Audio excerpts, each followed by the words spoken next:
Hey guys, welcome back to our channel. In this tech tutorial, we're going to show you a trick how you can find your database ID on Notion or in your Notion workspace. It is very simple and no rocket science at all. So let us guide you through this. Head over to your Notion workspace, guys, and let me go with that database here. I created for demonstration purposes here to the left. So what you need to do is access your database, of course. So here to the right, you will see its overview. And basically, guys, you will find your database ID inside your Notion database URL. So make sure that your database is selected so that you may have access to that URL.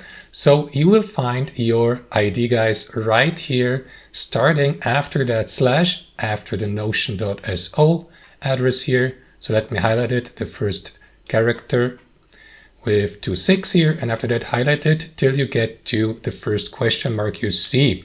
But don't highlight the question mark because it marks the beginning of, or it marks the end of the database ID. So basically that string of numbers and characters starting with the first number or character after that slash and ending right in front or before that question mark here. That's your database ID, guys. So you may, for example, right click into it and select copy or press Ctrl+C on your keyboard to copy that database ID, to share it, for example, or to use it for your further projects or to share it with your coworkers. And that's basically it, guys. That's how it works. Thanks for watching. Hope you enjoyed this video, got some real value from it, and we'll see you next time on our channel.